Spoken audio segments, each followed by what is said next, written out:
Primarily I was hired just as Cookie Roots, Margaret Roots, gallop rider and helper with the racehorses on this side. And then eventually I just started working with Jack Root or Dr. Jack Root, and he's kind of took me under his wing and taught me how to do all the vet assistant work.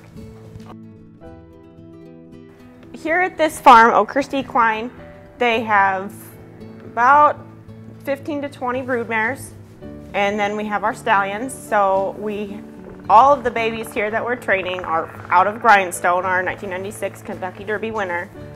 And the babies, their mamas are bred, then we make sure we do all the live cover, and then you do all the treatments for them, and then you make sure 15 days you preg check them.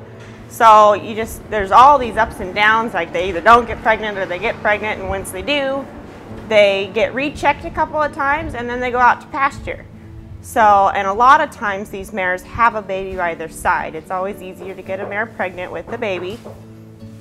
And so the mares and babies all go out in one pasture together, and then they just kind of hang out until late December. The early bred ones, they get brought in December, and then they'll start having babies January 1 till May, June. So we just had, it wasn't an Oakhurst baby, but a client baby in the middle of July. So, I mean, you can have them up till now. So it just depends. Thoroughbreds, we like to have them a little bit earlier, just for the sheer process of you can get them, they turn a year older sooner. So because every baby's birthday starts January 1, whether they're born in May or not. So like the thoroughbred age is January 1, they turn 1 or 2 or 10. So they take them to the track. Usually they're late yearling. They start just getting them broke. So like this time of year we're breaking them. It's only September. So they're just learning the basics, get on them. The walker that you've seen, saddling, bridling, and then today we've ponied some too. So they've only been on about 6-7 days and they're doing all right here. So they have about 20 babies, yearlings, and that we're getting on, but we have about 10 in right now that we're working. And so Tom Roberts is doing a heck of a nice job, so it makes my job easy to crawl on them and not have to worry about it. The way Oakhurst does their training program, and Jack and Cookie they've come up with a training regime that's worked out great for them. They have a lot less injuries, and they're able to train their horses for longer, keep them more sound and healthy, and that is the object with a racehorse. So because a hurt horse is not a money-making horse, so you're having to sit on them a little bit more. And so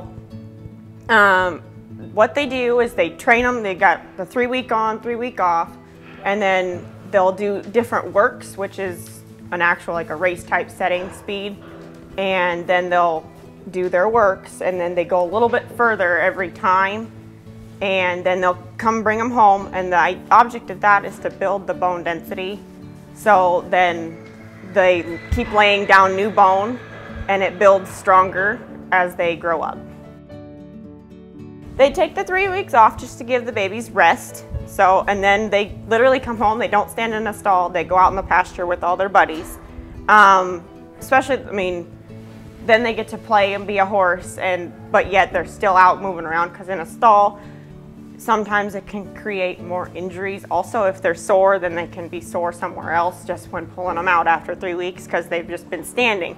So it's just like putting you in a 12-by-12 cubicle and saying, stay, you know, for 3 weeks. You kind of stiff and sore at the end of a 9 to 5 hour shift from sitting all day.